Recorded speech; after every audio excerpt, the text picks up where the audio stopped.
Students, हम लोग अब अचीवर बॉक्स में एक्सरसाइज 4.1 देख रहे हैं। इसमें हम लोग देखते हैं first two questions, first one and second one. तो पहले देखते हैं फर्स्ट वन। इसमें हमें कहा गया है इवैल्यूएट दिस। इसका मतलब है कि हमें ये डिटर्मिनेंट सॉल्व करना है। अब आप देखो, ये डिटर्मिनेंट जो है ये 2/2 का है। तो 2/2 के डिटर्मिनेंट को सॉल्व करने का तरीका क्या रहेगा? तो हम लोग इनको क्रॉस मल्टीप्लाई करेंगे, यानी हम लोग इस a प्लस आयोटा b इसको मल्टीप्लाई करेंगे a माइनस आयोटा b से।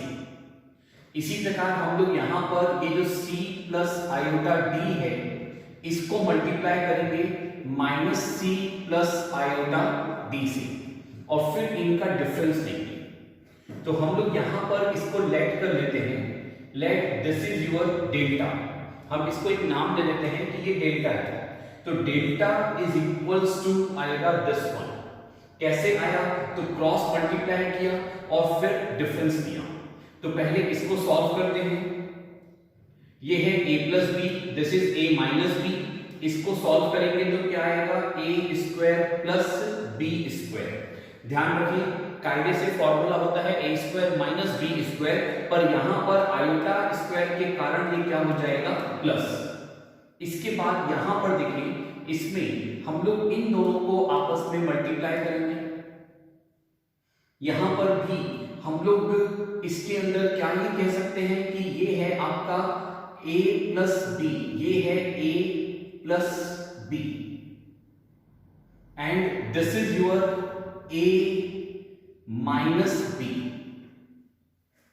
ये क्या है? a plus B and this is your a minus B. आप इसी को ऐसे देखें, हम लोग यहां पर इसको ऐसा लिख सकते हैं c प्लस आयोटा d की जगह पर मैं इसको लिख रहा हूं आयोटा d प्लस c, और minus c plus iota d इसकी जगह पर लिख रहे हैं आयोटा d माइनस c।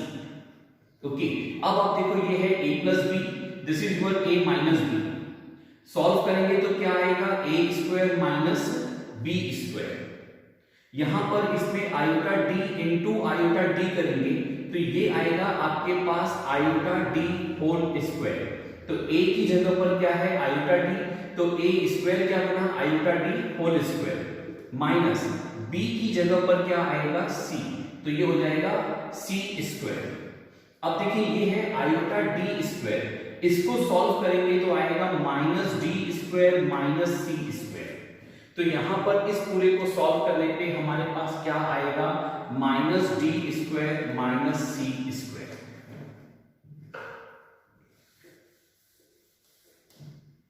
अब यहां से माइनस कॉमन ले लेंगे तो ये प्लस हो जाएगा। तो therefore delta is equals to आएगा a square plus b square plus c square plus d square. This is the answer of first question. अब देखते हैं इसमें सेकंड क्वेश्चन। इसमें हमें कहा गया है x की वैल्यू फाइंड करने के लिए, और आपको ये दो डिटर्मिनेंट गिवन है। ध्यान रखिए, मैट्रिक्स में जब हम लोग बात करते हैं कि यहाँ पे x की वैल्यू फाइंड करनी है, तो हम मैट्रिक्स के अंदर करस्पॉन्डिंग एलिमेंट को इक्वेट करते हैं। मैं फिर कह रहा हूं, हम लोग मैट्रिक्स में क्या करते हैं? तो से अगर ये मैट्रिक्स फॉर्म में होता x plus 1, x minus 3, x minus 1, x plus 2, this is equals to this one, 4 1 minus 1 3, ये ऐसा होता, तो हम लोग ये x प्लस 1 को 4 के इक्वल रखते और इसको सॉल्व करने पे हमें x की वैल्यू मिल जाती। अगर मैट्रिक्स फॉर्म में होता तो ये डिटर्मिनेंट फॉर्म में है, तो हम लोग यहाँ पे करस्पॉन्डिंग एलिमेंट को इक्वेट नहीं करेंगे। तो डिटर्मिनेंट फॉर्म में कैसे सॉल्व करेंगे? तो ध्यान रखिए, करस्पॉन्डिंग एलिमेंट को इक्वेट हम कब करते हैं? मैट्रिक्स अगर होता तो करेंगे। यहां पर कैसे करेंगे? तो पहले मैं इस डिटर्मिनेंट को सॉल्व करूंगा। तो हम लोग इसको सॉल्व कैसे करेंगे? वही क्रॉस मल्टीप्लाई करके। तो ये आएगा आपके पास x plus 1 into x plus 2, फिर minus x minus 1 into x minus 3। तो एक ब्रैकेट में आ गया x माइनस 1, दूसरे में आ गया x माइनस 3 और इसका minus. This is equals to, हम लोग ऐसे ही राइट हैंड साइड के डिटरमिनेंट को भी सॉल्व करेंगे, तो वही क्रॉस मल्टीप्लाई करेंगे। 4 3 12, ये आएगा माइनस 1 इंटू 1 माइनस 1, उसकी साइन चेंज हो जाएगी तो ये हो जाएगा प्लस 1। अब हम लोग ये दोनों ब्रैकेट ओपन कर लेते हैं, तो इसको सॉल्व करेंगे तो क्या आएगा, एक्स स्क्वायर प्लस ये आएगा x इंटू दिस, तो ये आ जाएगा आपका, सॉल्व कर लेना 3x प्लस 2। कैसे आया, तो देखो मैंने यहां पर क्या किया, ये x से पहले इस पूरे को मल्टीप्लाई किया तो ये आ गया एक्स स्क्वायर प्लस 2x, फिर हमने इस 1 से इस पूरे को मल्टीप्लाई किया तो ये आ गया x प्लस 2। अब ये 2x प्लस 3 प्लस x मिलकर के क्या बन गया 3x। तो ये आ चुका फर्स्ट वाले को सॉल्व करने के। अब देखिए ये सेकंड वाले को सॉल्व करते हैं, तो यहां पर इसको हम लोग सॉल्व करेंगे तो ये आएगा x square minus 4x plus 3 और आगे आ जाएगा 13। अगेन देखिए ये सॉल्व कैसे हुआ, तो हमने सबसे पहले x से इस पूरे को मल्टीप्लाई करा तो एक्स स्क्वायर माइनस 3x, फिर माइनस 1 से इस पूरे को मल्टीप्लाई करेंगे तो माइनस x प्लस 3, इन दोनों को सॉल्व कर दिया तो ये क्या आ गया माइनस 4x।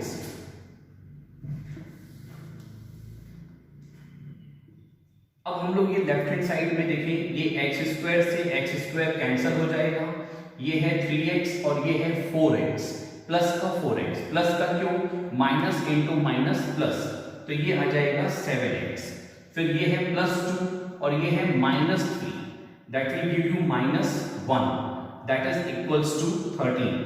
इसको सॉल्व करेंगे तो x इज इक्वल्स टू क्या आएगा 2। तो हमारा यहां पर x की वैल्यू आ चुकी, दिस इज आवर आंसर।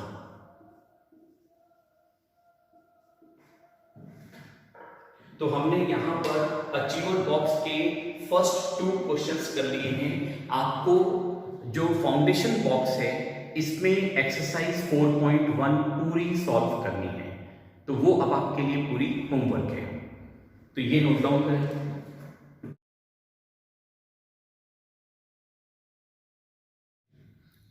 सो हम लोग अब यहां पर मूव करते हैं next topic, that is minors and cofactors.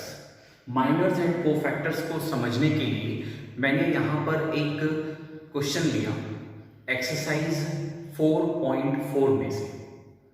हम लोग देखिए फाउंडेशन बॉक्स में एक्सरसाइज 4.4, इसमें क्वेश्चन नंबर सेकंड का सेकंड पार्ट, ये मैंने क्वेश्चन लिया है फाउंडेशन बॉक्स में से, और इसी के बेस पे हम लोग समझेंगे माइनर्स एंड कोफैक्टर्स के रिगार्ड में। लिसन, ये जो डिटरमिनेंट है इसमें टोटल एलिमेंट्स कितने हैं 9, इसमें टोटल एलिमेंट्स कितने हैं 9, तो इसमें जितने एलिमेंट्स हैं उतने ही इसके माइनर्स भी होंगे और उतने ही इसके कोफैक्टर्स भी होंगे। फिर से सुनना, किसी भी डिटरमिनेंट के अंदर जितने एलिमेंट्स होंगे सबकी, हर एक एलिमेंट का अपना माइनर होगा और हर एक एलिमेंट का अपना कोफैक्टर होगा। तो चूंकि यहां पर 9 एलिमेंट हैं इस डिटरमिनेंट के अंदर, तो इसमें 9 माइनर्स आएंगे। हम लोग इन माइनर्स को नाम कैसे देंगे, तो इस जो 1 एलिमेंट है इसका जो माइनर बनेगा उसको हम बोलेंगे M11। ये M11 नाम कैसे दिया, तो आप देखो इस एलिमेंट को हम लोग क्या बोलते हैं A11, तो इसके माइनर को हम लोग क्या बोलेंगे M11। ऐसे ही ये जो 0 है इसके एलिमेंट को हम लोग क्या बोलेंगे A12, ये एलिमेंट A12 है, उसकी वैल्यू है 0, तो हम लोग इसके माइनर को बोलेंगे M12। सो ऑन, यहां पर इसमें टोटल जो 9 माइनर्स बनेंगे इसमें लास्ट माइनर क्या बनेगा M33। तो यहां पर माइनर्स के हमने पहले नाम दिए M11 से लेकर के M33 तक। ठीक इसी प्रकार से जो कोफैक्टर्स बनेंगे इसमें, तो अगेन हर एक एलिमेंट के अपने अपने कोफैक्टर्स होंगे। तो हम लोग इन कोफैक्टर्स को नंबर देंगे C11 से लेकर के C33 तक। हम लोग इन्हीं कोफैक्टर्स को C11 की जगह कैपिटल A11 से लेकर के कैपिटल A33 से भी इंडिकेट करते हैं। तो कोफैक्टर्स को हम लोग कैपिटल C से भी इंडिकेट कर सकते हैं, डिनोट कर सकते हैं, और हम इसे कैपिटल A से भी डिनोट करते हैं। तो यहां पर इनमें से हम कोई सा भी यूज कर सकते हैं। माइनस को हम लोग किससे इंडिकेट कर रहे हैं? कैपिटल M से। अब हम लोग यहां पर फाइंड करते हैं सबसे पहले M11। अब ध्यान से देखना कैसे फाइंड करेंगे M11। M11 फाइंड कर रहे हैं मतलब हम इस एलिमेंट का माइनर पता कर रहे हैं। ये एलिमेंट जिस रो में है और ये जिस कॉलम में है हम उसको छोड़ देंगे, वो रो और वो कॉलम एलिमिनेट कर देंगे जो जिस रो में और जिस कॉलम में ये एलिमेंट है। तो हम लोग यहां पर 1 जो है इसकी फर्स्ट रो और फर्स्ट कॉलम में है तो ये एलिमिनेट कर देंगे। तो अब हमारे पास एक 2/2 का डिटरमिनेंट आएगा, उसके एलिमेंट्स आएंगे 5 -1 1 2। अब हम इसको सॉल्व कर लेंगे। तो वही 2/2 का डिटरमिनेंट है, सॉल्व करना आता है, क्रॉस मल्टीप्लाई करेंगे 10, इसको क्रॉस मल्टीप्लाई करेंगे -1, इसकी साइन चेंज कर देंगे और सॉल्व करेंगे तो क्या आ जाएगा? 11। तो हम ये कहेंगे कि M11 की वैल्यू है 11। ऐसे ही अब हम यहां पर फाइंड करते हैं M12। क्या करेंगे? तो ये एलिमेंट जिस रो में है और जिस कॉलम में है वो एलिमिनेट कर देंगे। बचे हुए एलिमेंट्स को हम लोग यहां पर नोट करेंगे। तो एक 2/2 का डिटरमिनेंट बनेगा, इसके एलिमेंट्स आएंगे 3 -1 0 2। अगेन क्रॉस मल्टीप्लाई करेंगे तो 6 0। अब ये 0 है तो साइन चेंज करूंगा तो माइनस, कोई फर्क नहीं पड़ेगा, साइन चेंज करूं या नहीं करूं तो आंसर क्या आएगा? 6। M13। देखिए M13 कैसे लाएंगे? तो ये वाला हमारा एलिमेंट है तो हम लोग फर्स्ट रो और थर्ड कॉलम को एलिमिनेट करेंगे। तो हमारे पास एक 2/2 का डिटरमिनेंट आएगा जिसके एलिमेंट्स हैं 3 5 0 1। क्रॉस मल्टीप्लाई करके सॉल्व करेंगे तो ये आएगा 3 -0, दिस विल गिव यू 3। ऐसे ही अब हम फाइंड करेंगे M21। देखिए M21 यानी हम इस वाले एलिमेंट का माइनर फाइंड कर रहे हैं तो फर्स्ट कॉलम और सेकंड रो एलिमिनेट कर देंगे। तो हमारे पास एक डिटरमिनेंट आएगा जिसके एलिमेंट्स हैं 0 4 1 2। इसको क्रॉस मल्टीप्लाई करके सॉल्व करेंगे तो ये आएगा 0 और ये आएगा सेकंड वाला 4। तो हम इसका साइन चेंज कर देंगे तो ये हो जाएगा 0 -4, वैल्यू इज -4। तो M21 की वैल्यू क्या आ जाएगी? -4। फिर हम लोग यहां पर फाइंड करेंगे M22। ठीक इसी प्रकार से देखिए M22 मतलब इसके लिए फाइंड करेंगे तो हम लोग इसमें सेकंड रो और सेकंड कॉलम एलिमिनेट करेंगे तो क्या आएगा हमारे पास? 1 4 0 2। इसको क्रॉस मल्टीप्लाई करेंगे तो 2 -0 हो जाएगा, दैट विल गिव यू 2। ये M22 तक आ चुका। अब हम फाइंड कर रहे हैं M23। इसके लिए हम लोग यहां पर देखें M23, इसके लिए हम लोग माइनर फाइंड आउट कर रहे हैं तो थर्ड कॉलम सेकंड रो ये एलिमिनेट कर देंगे तो ये आएगा 1 0 0 1। इसको सॉल्व करेंगे तो ये आ जाएगा 1। Next is M31। देखिए M31 मतलब दिस एलिमेंट का माइनर, इस एलिमेंट का माइनर फाइंड कर रहे हैं तो फर्स्ट कॉलम और थर्ड रो एलिमिनेट कर देंगे तो ये आ जाएगा 0 4 5 -1। क्रॉस मल्टीप्लाई करेंगे तो दिस विल गिव यू -20।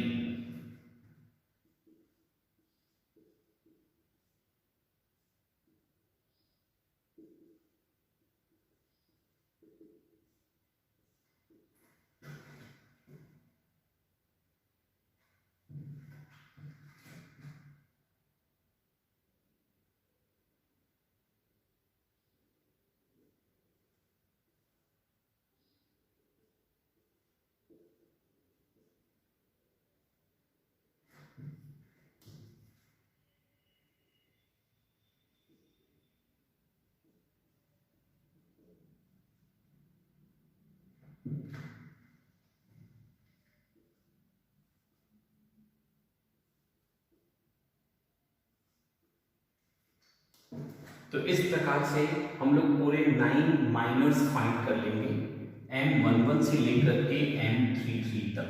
तो माइनर्स इस प्रकार से फाइंड किए। अब देखते हैं कि ये जो कोफैक्टर्स हैं ये कैसे फाइंड होंगे।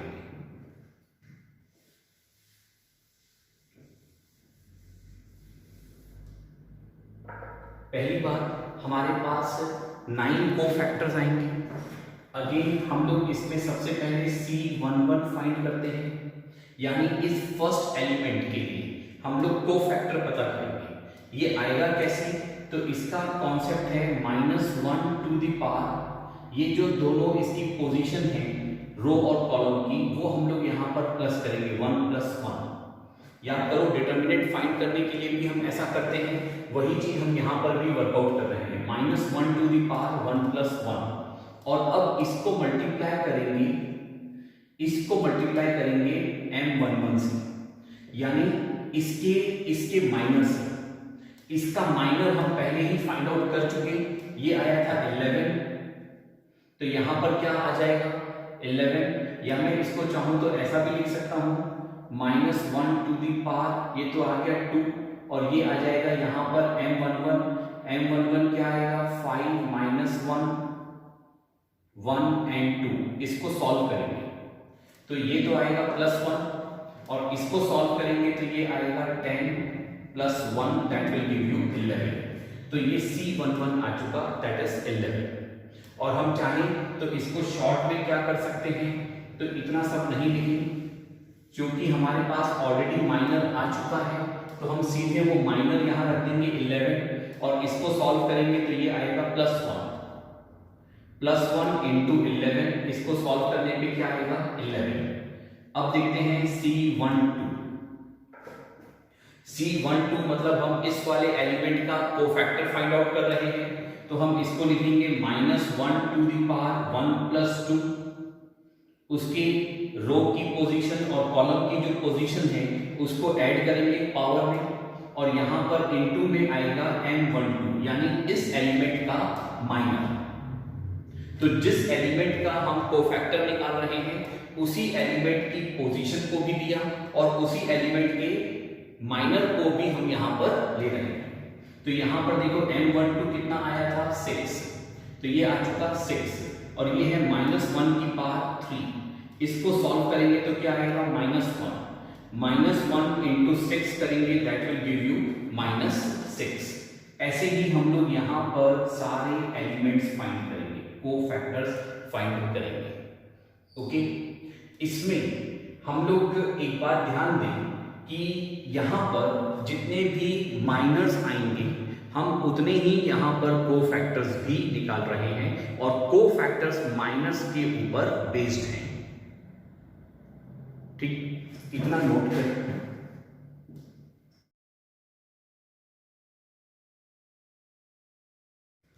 स्टूडेंट्स, हम लोग इसी क्वेश्चन में अब कुछ प्रॉपर्टी देखेंगे कोफैक्टर की, पर उससे पहले मैं उस प्रॉपर्टी को समझाऊं, उससे पहले हम लोग इस डिटर्मिनेंट की वैल्यू फाइंड आउट करते हैं। इसकी वैल्यू हम कैसे फाइंड करेंगे? तो मैंने कहा था कि डिटर्मिनेंट की वैल्यू फाइंड करनी है तो आप रो 1 के अलोंग भी फाइंड कर सकते हैं, रो 2, रो 3, आपकी चॉइस है कि आप कौन सी रो के अलोंग फाइंड करना चाहते हैं। ऐसे ही आप कौन से कॉलम के थ्रू इसे फाइंड करना चाहते हैं, ये आपकी चॉइस है। तो हम यहां पर इसको पहले फाइंड करते हैं अलोंग रो 1, तो मैं यहां पर इसको लिखूंगा एक्सपेंडिंग अलोंग रो 1। रो 1 के अलोंग हम इसको एक्सपेंड करेंगे। अगर मैं इसको रो 1 के अलोंग एक्सपेंड करूंगा तो ये क्या आएगा, डेल्टा इज इक्वल्स टू, देखिए सबसे पहले ये फर्स्ट एलिमेंट इसकी पोजीशन है 1 1, तो मैं क्या लिखूंगा -1 टू दी पावर 1 + 1। इसके इनटू में क्या आएगा, ये एलिमेंट खुद आएगा, ओके, और इसके इनटू में आएगा, हम लोग यहां पर एक 2/2 का डिटर्मिनेंट लेंगे। कैसे? तो फर्स्ट रो और फर्स्ट कॉलम को एलिमिनेट करके तो ये आएगा 5 माइनस 1 1 2। इसके बाद अब क्या करेंगे, तो यहां पर आएगा -1 टू द पावर 1 प्लस 2। अब हम इस वाले एलिमेंट के लिए वर्कआउट करेंगे, तो इसकी position first row second column, फिर हम इसको मल्टीप्लाई करेंगे इस एलिमेंट की वैल्यू से, और फिर हम लोग यहां पर लेंगे एक 2/2 का डिटरमिनेंट, जो कि हम लोग इस जिस रो में ये है और जिस कॉलम में ये है उनको एलिमिनेट करके लाएंगे। तो ये क्या आएगा 3 माइनस 1 0 2। फिर आगे सॉल्व करते हैं इस वाले एलिमेंट के लिए, तो ये आएगा -1 टू दी पावर 1 प्लस 3। क्यों? क्योंकि फर्स्ट रो और थर्ड कॉलम में है इसकी पोजीशन, उसके बेस पे पावर में क्या आएगा 1 प्लस 3। इसको हम लोग मल्टीप्लाई करेंगे इस वैल्यू से 4 से, और अब हम यहां पर एक 2/2 का डिटरमिनेंट लेंगे। तो ये कैसे आएगा, फर्स्ट रो और थर्ड कॉलम को एलिमिनेट कर देंगे, दैट इज 3 5 0 1। फिर हम इसको सॉल्व करेंगे तो हमें क्या मिल जाएगा, इसका डिटरमिनेंट मिल जाएगा। मैं इसे सॉल्व नहीं कर रहा, मैं इसको कोफैक्टर से रिलेट कर रहा हूं। तो अब ध्यान से देखिए, यहां पर ध्यान से देखिए, ये जो -1 है, -1 टू दी पावर 1 प्लस 1, और इसके इनटू में ये जो आपके पास एक 2/2 का डिटरमिनेंट है, हम लोग इस पूरे को ऐसा कह सकते हैं कि ये है आपका A11, या हम इसको बोल सकते हैं कि ये है हमारा C11। हम इसी को क्या बोल सकते हैं, A11 या फिर C11। ठीक, तो मैं इसे अभी कह देता हूं A11। तो ये हमारा क्या आ चुका, A11। कैसे? तो याद करो कि हम लोग अगर इस एलिमेंट का कोफैक्टर निकालेंगे तो वो कैसे आएगा, तो -1 टू दी पावर 1 प्लस 1 और उसके इनटू में M11। ओके, तो ये क्या आ गया A11। तो हम लोग इस पूरे की जगह पर यहां पर देखिए कैसे वर्कआउट करूंगा। तो मैं पहले इन दोनों की जगह पर यहां लिख रहा हूं A11। अब ये जो 1 है, ये 1 क्या है, तो ये वैल्यू है, तो मैं इसको लिखूंगा A11 एलिमेंट है।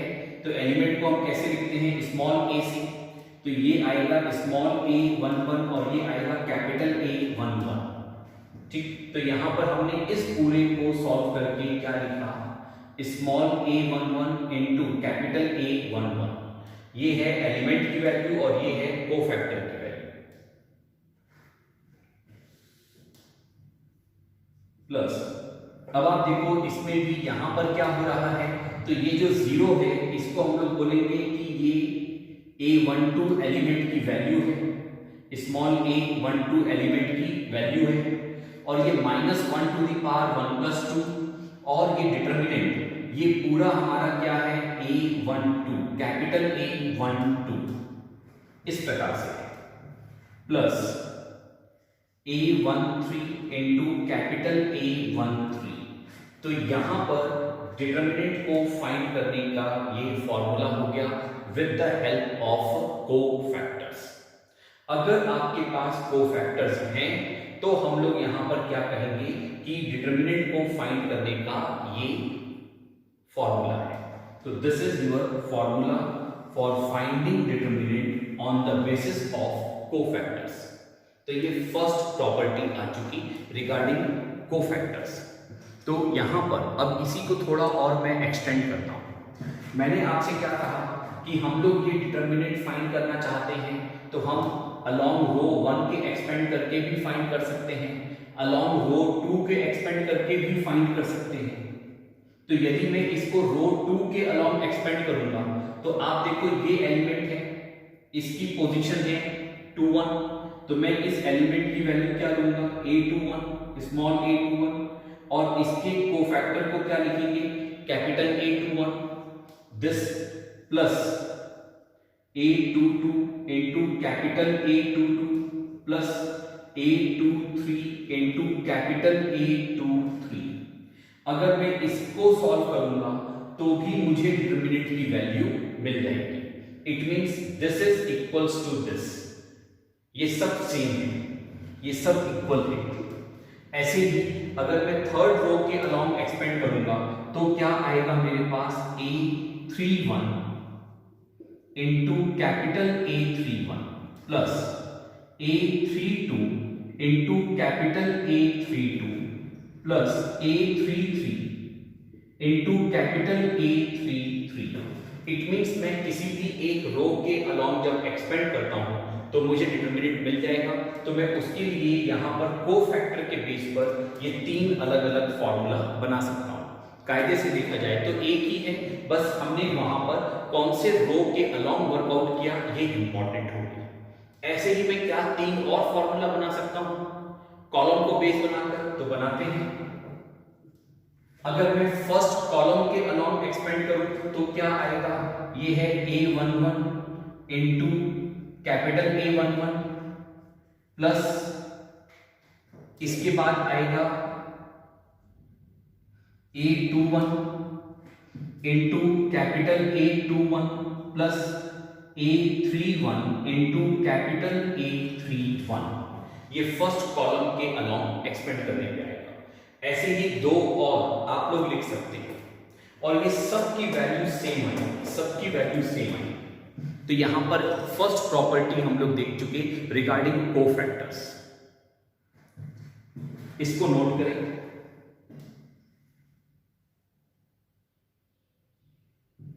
अब हम लोग यहां पर देखते हैं सेकंड प्रॉपर्टी।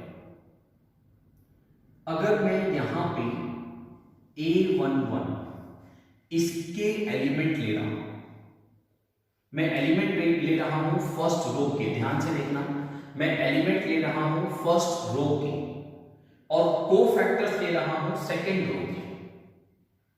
A11 को मैंने मल्टीप्लाई करा A21 से, फिर मैंने यहां पर लिया सेकंड एलिमेंट फर्स्ट रो का A12 और मैं इसको किससे मल्टीप्लाई कर रहा हूं, सेकंड रो के कोफैक्टर से।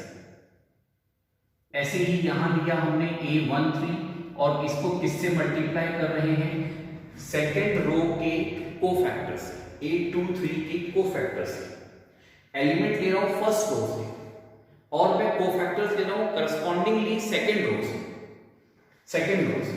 तो इसको जब मैं सम करूंगा तो ये 0 आएगा। ध्यान दें, ये डिटरमिनेंट की वैल्यू नहीं आएगी, ये सॉल्व करने पे 0 आएगा। तो अब यहां वापस देखिए, इनको सॉल्व करूंगा तो डिटरमिनेंट की वैल्यू आएगी।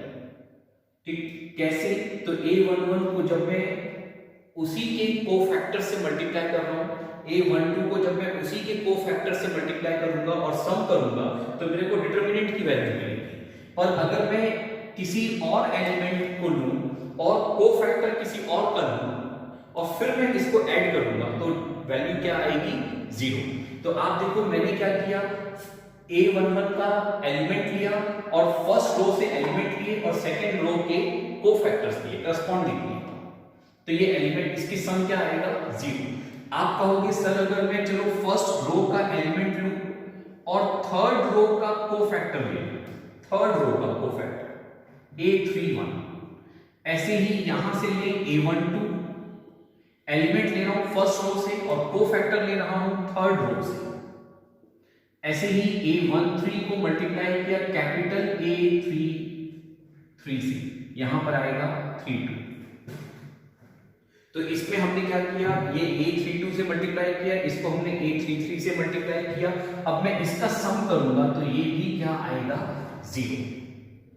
इसका मतलब है अगर मैं जिसका एलिमेंट ले रहा हूं उसी के कोफैक्टर से मल्टीप्लाई करके सॉल्व करूंगा तो डिटरमिनेंट आएगा। अगर मैं एलिमेंट ले रहा हूं किसी और रो से और करस्पॉन्डिंगली मैं कोफैक्टर ले रहा हूं किसी और रो से, तो इनका सम करने पे क्या आएगा, 0 आएगा। Same is applicable for column also. Column के लिए भी सेम एप्लीकेबल होगा। इसका मतलब है कि यदि मैं यहां पर फर्स्ट कॉलम के एलिमेंट लूं और मैं सेकंड कॉलम के कोफैक्टर्स लूं, फर्स्ट कॉलम के एलिमेंट है A11 तो कोफैक्टर यहां पर मैंने लिया C12, फिर मैंने यहां पर इसमें लिया A21 फर्स्ट कॉलम के सेकेंड रो से लिया, और यहां पर कोफैक्टर लिया मैंने A22 plus C31 into A32, ऐसा किया हमने। ओके, अगर मैं ऐसा ले रहा हूं तो इस पूरे का भी सम क्या आएगा? 0। इट मींस जो बात हम लोग यहां पर रो के लिए कह रहे हैं वही बात किस पर एप्लीकेबल है? कॉलम के लिए भी एप्लीकेबल है। तो दो प्रॉपर्टीज हो गई, ये हो गई first property and this is your second property. दो प्रॉपर्टीज कौन कौन सी हैं? तो बहुत ही खास है, ध्यान रखना। यदि मैं किसी एक रो के एलिमेंट ले रहा हूं और करस्पॉन्डिंगली किसी दूसरे रो के मैं कोफैक्टर्स लेकर के मल्टीप्लाई करता हूं और फिर उनको सम करूंगा तो 0 आएगा। तो 0 आएगा। मैं जिस रो के एलिमेंट ले रहा हूं उन्हीं के कोफैक्टर से उनको मल्टीप्लाई करके सम करूंगा तो डिटरमिनेंट आएगा। तो ये दो इंपॉर्टेंट प्रॉपर्टी है कोफैक्टर्स की। तो हम लोग अब यहां पर ये जो सेकंड क्वेश्चन है इसको सॉल्व करते हैं और इसमें जितने भी इसके माइनर्स हैं और कोफैक्टर्स हैं वो पता करते हैं। तो यहाँ पर देखिए हम लोग अब इस क्वेश्चन को पहले तो हमने इसके बेस पर पूरा टॉपिक समझ लिया। अब मैं इस क्वेश्चन को सॉल्व कर रहा हूँ। तो यहाँ पे हम लोग सबसे पहले क्या फाइंड आउट कर रहे हैं? माइनस फाइंड आउट करते हैं। तो इसमें M11 इसके लिए माइनर फाइंड आउट करेंगे।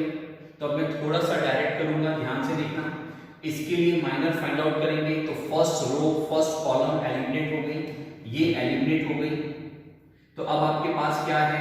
ये वाला पार्ट, इसका डिटरमिनेंट सॉल्व करो, कितना आएगा? 10 प्लस 1।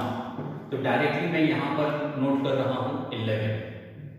फिर M12, तो हम लोग देखिए यहां पर M12 मतलब हम इसकी बात कर रहे हैं इस 0 के लिए। तो ये फर्स्ट रो और सेकंड कॉलम एलिमिनेट हो जाएगा। तो यहां पर एलिमेंट्स क्या क्या आएंगे? तो 3 2 6, 6 माइनस 0, तो ये क्या आ जाएगा? 6। इसके बाद M13 यानी हम इसके लिए फाइंड करेंगे। तो first row third column eliminate कर देंगे। तो ये अब करस्पॉन्डिंग मल्टीप्लाई करेंगे क्रॉस में, तो 3 माइनस 0।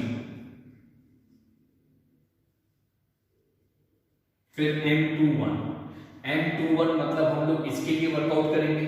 तो आप देखो फर्स्ट कॉलम और सेकंड रो एलिमिनेट करेंगे। फिर से कह रहा हूं फर्स्ट कॉलम और सेकंड रो एलिमिनेट करेंगे। तो ये क्या आ जाएगा? 0 इंटू 2 0 माइनस 4, तो ये आएगा -4। अब M22 तो second row second column eliminate कर देंगे। तो ये आएगा 1 2 2 माइनस 0। तो 2 माइनस 0 को सॉल्व किया तो क्या आएगा? 2।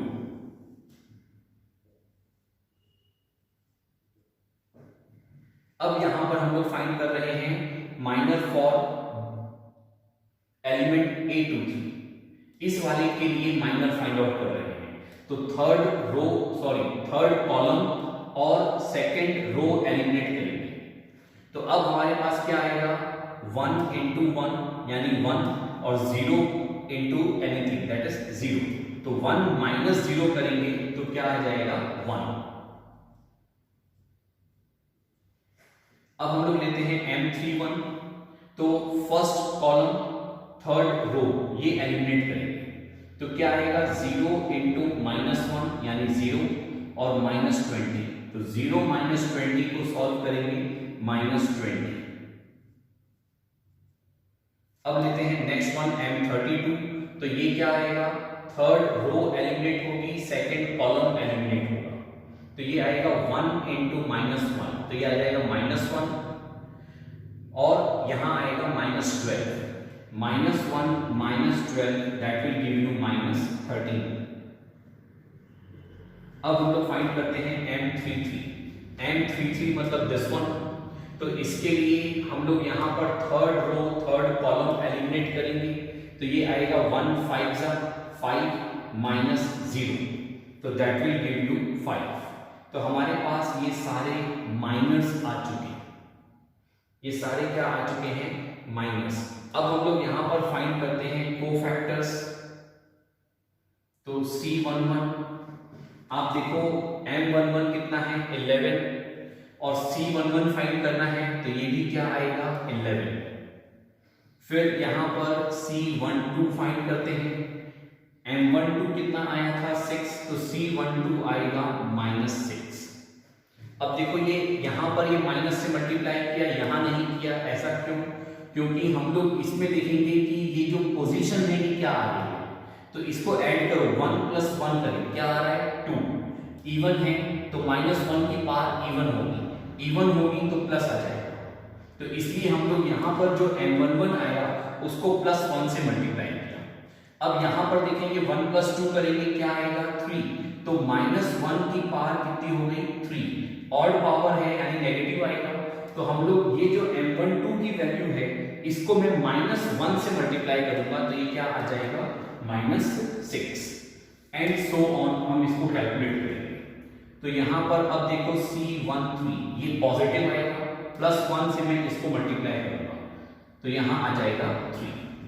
फिर हम लोग यहां पर फाइंड करते हैं C21, तो देखो ये 2 + 1 3 तो ऑड आया तो -1 आएगा, -1 को हम लोग इस -4 से मल्टीप्लाई करेंगे, दैट विल गिव यू 4।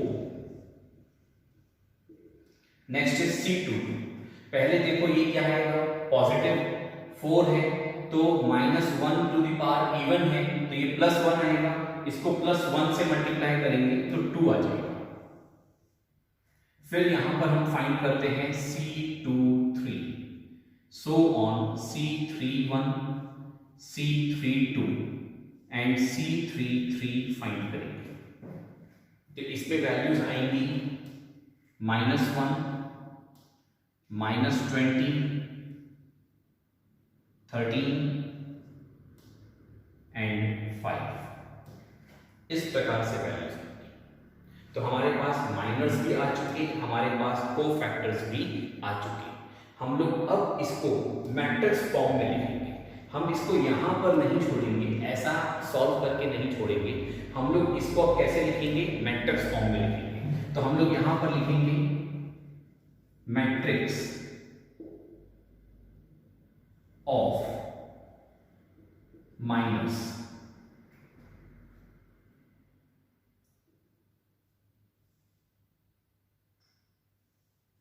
और यहां पर एक 3x3 का मैट्रिक्स बन जाएगा। इस मैट्रिक्स में एलिमेंट्स आ जाएंगे 11 6 3, फर्स्ट रो में आएंगे 11 6 3, सेकेंड रो में आएगा -4 2 1 -4 2 1, थर्ड रो के लिए यहां देखिए ये आएगा -20 -13 5 -20 -13 5। अब हम लोग यहां पर लिखेंगे मैट्रिक्स ऑफ कोफैक्टर्स।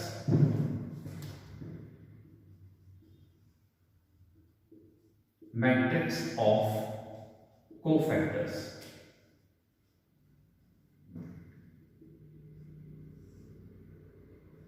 ये भी एक 3x3 का मैट्रिक्स बनेगा, 3x3 का मैट्रिक्स बनेगा। इसके एलिमेंट्स क्या आएंगे तो यहां देखिए फर्स्ट रो में आएंगे 11 6 3 11 6 3, इसके बाद आएगा सेकेंड रो में 4 2 -1 4 2 -1, इसके बाद थर्ड रो पे देखिए ये आएगा -20 13 5 -20 13 5। अब इसमें हम लोग एक बात ध्यान दें, यहां पर इसके अंदर जो पोजीशन फर्स्ट है, अब मैं ना इसमें एक शॉर्टकट बताता हूं माइनस से कोफैक्टर्स को फाइंड करने का। आपके पास माइनर की टेबल आ गई, मैट्रिक्स आ गया। अब आप क्या करो, यहां पर जो फर्स्ट पोजीशन पे एलिमेंट है हमेशा देखो टॉप लेफ्ट में जो फर्स्ट एलिमेंट आपके पास आ रहा है इसको आप मल्टीप्लाई करो प्लस से। तो 11 को मल्टीप्लाई किया प्लस से तो क्या आएगा +11, ठीक है। इसके बाद आप जब यहां से आप मूव करोगे, चाहे आप वर्टिकली मूव करो या हॉरिजॉन्टली मूव करो, मैं फिर कह रहा हूं, आप इस 11 से आप चाहे वर्टिकली मूव करो या हॉरिजॉन्टली मूव करो तो साइन चेंज हो जाएगी। ये ध्यान रखना कि डायगोनली मूव नहीं करना है, ये मूव नहीं कर सकते।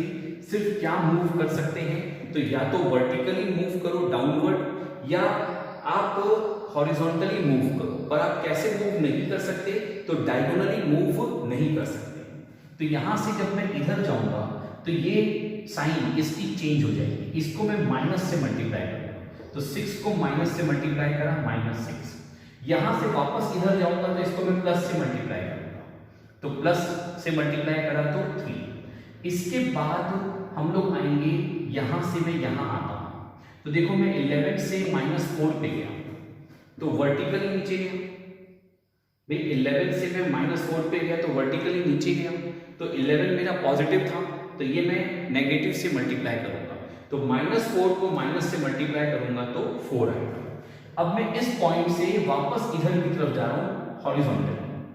जब मैं हॉरिजॉन्टली मूव करूंगा यहां से यहां, तो मेरी यहां पर मैंने माइनस से मल्टीप्लाई किया था, तो इधर प्लस से मल्टीप्लाई करूंगा तो 2 एज इट इज। फिर 2 से आगे बढ़ेंगे तो माइनस से मल्टीप्लाई करूंगा तो -1। अब देखो ये -4 से मैं नीचे आ रहा हूं -20। तो आप ध्यान दें कि 11 मेरा क्या था, पॉजिटिव, इसके बाद ये नेगेटिव और ये वापस से अब पॉजिटिव, साइन चेंज हो गई। तो ये क्या आ गया, -20 को मैं प्लस से मल्टीप्लाई करूंगा तो -20 एज इट इज। यहां से मैं हॉरिजॉन्टली मूव करूंगा इधर, तो ये -13 को माइनस से मल्टीप्लाई करूंगा और फिर मैं यहां पर आगे फर्दर मूव करूंगा, इस 5 को प्लस से मल्टीप्लाई करूंगा, तो ये आंसर आ गया। तो this is the matrix of cofactors. ये मैट्रिक्स है माइनर्स का और ये मैट्रिक्स है कोफैक्टर्स का। तो अब आप लोगों को अपने फाउंडेशन बॉक्स में जो एक्सरसाइज 4.4 गिवन है वो होमवर्क में रहेंगे, उसको सॉल्व करना है। और आपको याद है सॉल्व करने के बाद आप मुझे व्हाट्सएप करेंगे इमेज निकल के,